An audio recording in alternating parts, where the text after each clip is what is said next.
Assalamualaikum warahmatullahi wabarakatuh. Selamat pagi, salam sejahtera Bapak-bapak, Ibu-ibu, warga masyarakat Lombok Timur. Pada hari ini kami dari Dinas Peternakan dan Kesehatan Hewan melalui bidang kesehatan hewan dan masyarakat veteriner akan menyampaikan terkait dengan pemotongan hewan kurban dan bagaimana tata cara pemotongan hewan kurban di masa pandemi COVID-19.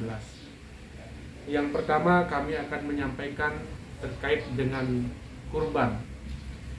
Jadi kurban untuk kita di Lombok Timur biasa yang dipotong, yang dikurban itu adalah ternak sapi, ternak kambing, dan ternak domba. Biasanya yang dominan itu sapi dan kambing. Ada beberapa hal yang ingin kami sampaikan terkait dengan hewan kurban. Yang pertama, kami mengharapkan para panitia hewan kurban atau masyarakat Lombok Timur yang akan berkurban itu diharapkan memotong ternak jantan, baik itu sapi, kambing, dan domba. Kenapa? Pertama, karena memang jantan itu dispesifikasikan untuk dipotong. Yang kedua, daging ternak jantan itu lebih bagus, artinya sedikit lemaknya ketimbang ternak betina. Dan ternak jantan kita tahu adalah ternak yang gagah, sehingga untuk kita berkurban itu harus yang terbaik. Untuk yang betina itu kami tidak mengharapkan masyarakat memotong betina. Kenapa? Karena betina itu adalah melanjutkan generasi. Kalau kita memotong ternak betina, maka kita akan memutus generasi yang berimbas kepada penurunan angka populasi ternak kita, baik itu ternak sapi, ternak kambing, dan domba. Kemudian ternak betina itu juga lemaknya lebih banyak, sehingga kurang begitu bagus. Jadi lebih bagus kita memotong ternak jantan, manfaatnya itu lebih banyak. Kemudian yang kedua, syarat untuk kita berkurban itu pertama, itu umurnya di atas 2 tahun atau giginya sudah tanggal. Tidak cacat di sini. Itu organ-organ luarnya itu tidak berkurang atau normal. Misalnya skrotumnya itu jumlahnya 2, telinganya itu jumlahnya 2, kemudian dia tidak pincang, tidak ada lubang di telinganya, sehingga warna bulunya juga bagus. Yang selanjutnya itu sehat. Sehat di sini adalah waktu kita melakukan pemeriksaan, itu hasil pemeriksaan kita itu mukosa. Biasa yang dilihat itu adalah mukosa mulut, hidung, mata itu dalam kondisi yang normal, biasa merah muda. Kemudian tidak ada leleran dari hidung, leleran mata, leleran mulut. Biasanya akibat daripada transportasi ternak itu menyebabkan ternaknya menjadi kurang sehat. Biasa terjadi leleran mata atau leleran hidung atau ternaknya flu. Kemudian yang selanjutnya itu ternaknya dalam kondisi segar, bulunya cerah, matanya bersinar, tidak lemes, kulitnya atau bulunya itu tidak kusam. nafsu makannya bagus, sehingga secara fisik bisa kita lihat dalam kondisi yang sehat. Setelah kita mengetahui kurban jantan, kemudian ternaknya jantan, kemudian syaratnya yang seperti tadi kami jelaskan, dan kegiatan kami untuk di tingkat lapangan, bahwa pertama kita akan melakukan kegiatan antemortem. Jadi kegiatan antemortem ini adalah kegiatan di mana sebelum dipotong itu ternaknya harus diperiksa. Antemortem adalah kegiatan pemeriksaan pada ternak sebelum dipotong. Yang tadi yang saya jelaskan bahwa ternaknya dalam kondisi yang sehat. Kemudian setelah ternaknya dipotong, maka kita masuk ke dalam bagian atau poin postmortem. Jadi ternaknya setelah dipotong, maka yang bisa kita lihat adalah bagian-bagian dari dalam atau organ-organ yang ada di dalam ternak itu. Biasa yang menimbulkan gangguan setiap tahun kita melakukan pemeriksaan itu biasa di hatinya. Hatinya biasa mengalami kecacingan. Jadi di hati itu kalau dibuka itu banyak sekali cacingnya, seperti daun. Dia adalah cacing hati. Biasa kalau dia mengalami gangguan itu mengalami perkejuan atau pengerasan atau bintik-bintik putih. Kalau dia sampai mengeras itu kita potong yang mengeras, yang normal boleh dikonsumsi. Dari ciri-ciri daging yang sehat itu dia tidak berair, dia itu elastis, kalau ditekan cepat dia kembali, itu organ-organ atau dagingnya dalam kondisi yang sehat. Jadi penularan cacing hati itu disebabkan karena pemeliharaan yang tidak intensif, ya, itu pemeliharaannya tradisional, di mana proses penularan itu terjadi dari pakannya atau makanannya dan minumnya. Untuk daging di masyarakat yang dikonsumsi itu dagingnya harus asli, aman, sehat, utuh dan halal. Artinya aman ini terhindar dari penyakit-penyakit yang berbahaya. Kemudian sehat itu tidak terdeteksi dari penyakit-penyakit yang sifatnya menular. Mungkin dari pemeriksaan lab itu yang menyatakan bahwa ternak sebelum dipotong dalam kondisi sehat. Utuh ini ternaknya itu tidak dicampur. Artinya kalau utuh daging sapi, ya daging sapi, tidak dicampur dengan daging yang lainnya. Dan halal artinya di mana penyembelihannya itu berdasarkan syariat Islam, agama Islam kita. Jadi itu tentang bagaimana kita mendapatkan daging yang asuh, aman, sehat, utuh dan halal. Pemeriksaannya antemortem dan postmortem. Untuk di Lombok Timur kita masih terbebas dari penyakit hewan menular strategis. Khusus untuk konsumsi daging, penyakit yang bersifat menular itu adalah penyakit antrak yang disebabkan oleh Bacillus anthracis, di mana kita di Lombok Timur masih terbebas. Jadi Bacillus anthracis itu adalah penyakit yang ada di ternak sapi, ternak kambing dan domba. Kalau kita konsumsi dagingnya, maka kita akan terkena penyakit antrak tersebut. Dan apabila tidak ditangani dengan cepat, maka dapat menimbulkan kematian. Itu yang kita perlu awasi dan cek kesehatan ternaknya. Kemudian kegiatan untuk hewan kurban. Jadi kita mengharapkan, karena kegiatan hewan kurban ini, kegiatan pemotongan hewan kurban itu ada tindakan-tindakan penyembelihan.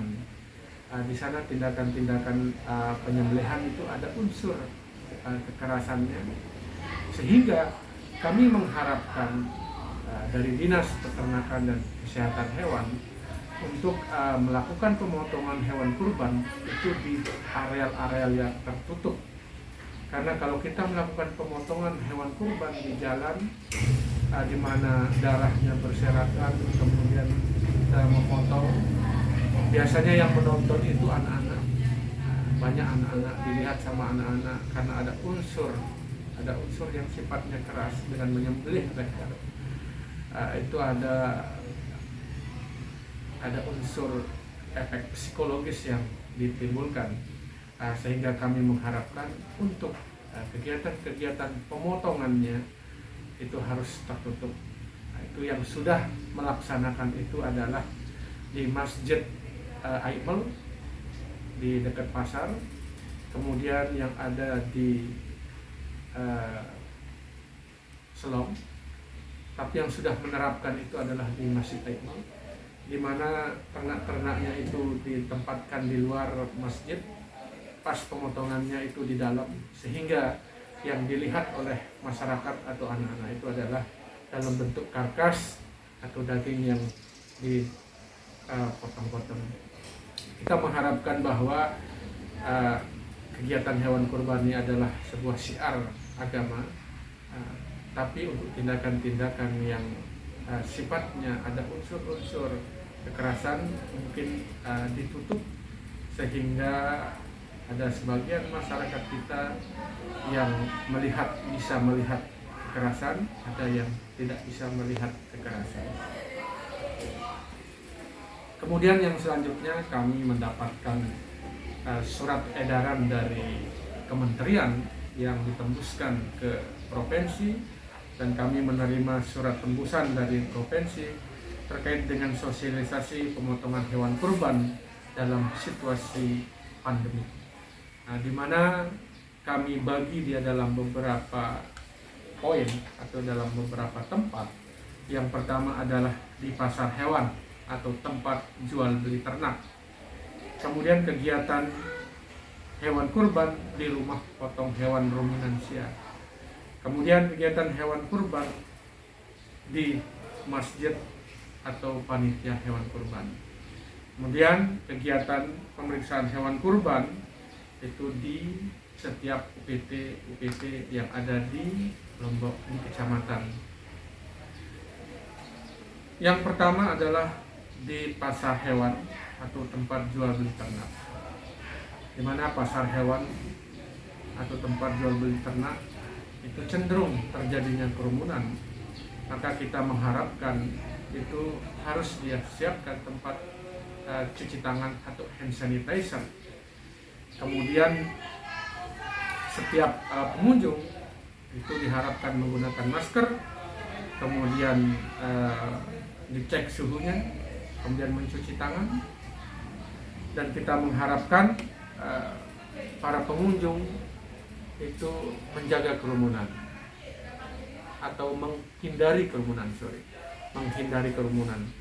karena menghindari kerumunan lebih dari 5 orang. Kemudian kegiatan hewan kurban di RPH Ruminansia. Jadi kegiatan hewan kurban di RPH Ruminansia ini jarang dilakukan, karena lebih banyak dilakukan di panitia hewan kurban, baik di masjid, di pondok pesantren, di yayasan, atau di perkampungan. Jadi untuk kegiatan hewan kurban di RPH atau rumah potong hewan ruminansia sampai saat ini belum terselenggara. Dan kami mengharapkan itu setiap masjid atau setiap panitia penyelenggara hewan kurban siogianya atau idealnya harus memotong di rumah potong hewan ruminansia, atau setiap masjid atau setiap masjid yang memotong, atau setiap panitia hewan kurban yang memotong hewan kurban dalam jumlah yang besar, kami mengharapkan ada khusus tempat pemotongan hewannya, sehingga tertutup, tidak bisa dilihat oleh orang banyak. Nah, kegiatan panitia hewan kurban yang selanjutnya itu di masjid atau di tempat panitia hewan kurban. Ini yang setiap tahun itu dilaksanakan, ada panitia-panitia hewan kurban. Itu kami mengharapkan karena setiap kegiatan itu ada panitia hewan kurban. Seharusnya dari awal kegiatan sampai akhir kegiatan itu menjadi tanggung jawab panitia hewan kurban. Itu kami terus melakukan edukasi dan sosialisasi kepada panitia-panitia yang menyelenggarakan hewan kurban. Jadi seperti biasa, panitia-panitia yang menyelenggarakan hewan kurban itu harus bertanggung jawab, mulai dari menyiapkan tempat cuci tangan atau hand sanitizer, menyiapkan masker, kemudian menjaga masyarakatnya supaya tidak berkerumun, sehingga kegiatan-kegiatannya itu terlaksana dan baik, dan kita mengharapkan tidak ada klaster baru akibat daripada penyelenggaraan hewan kurban. Dan perlu diketahui oleh bapak-bapak, ibu-ibu bahwa kami di Dinas Peternakan dan Kesehatan Hewan seminggu yang lalu sudah mengeluarkan SK pelaksanaan hewan kurban, di mana pelaksanaan hewan kurban itu dilaksanakan oleh UPT-UPT yang ada di kecamatan, di mana kami memiliki 10 UPT yang tersebar di beberapa kecamatan, di mana satu UPT itu memegang 1-2 kecamatan atau 1-2 puskesmas. Di mana UPT PP ini tugasnya adalah melakukan koordinasi dengan panitia hewan kurban terkait dengan pemeriksaan kesehatan ternak. Kemudian melakukan pemeriksaan antemortem sebelum dipotong untuk mengetahui kesehatan daripada ternaknya. Kemudian melakukan pemeriksaan postmortem setelah dipotong untuk mengetahui apakah ada gangguan-gangguan di organ-organ ternak tersebut. Kemudian medik veteriner atau dokter hewan itu melakukan antemortem dan postmortem. Kemudian melaporkan hasil pemeriksaan ke Dinas Peternakan dan Kesehatan Hewan. Jadi kami di dinas itu membentuk ada namanya koordinator kegiatan pemotongan hewan kurban dan pelaksana hewan kurban, di mana koordinator itu akan berkoordinasi dengan UPT-UPT yang ada di kecamatan, melakukan kegiatan-kegiatan edukasi kepada masyarakat atau yang menyelenggarakan hewan kurban, edukasi kepada masyarakat yang menjual ternak kurbannya. Jadi kita mengharapkan seluruh kegiatan-kegiatan kita ini akan memberikan manfaat bagi masyarakat.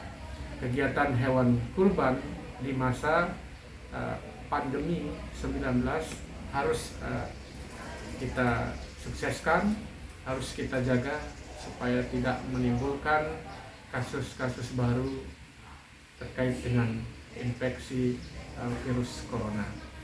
Mungkin sekian yang bisa kami sampaikan, kurang lebih kami mohon maaf. Wabillahi taufiq wal hidayah. Wassalamualaikum warahmatullahi wabarakatuh.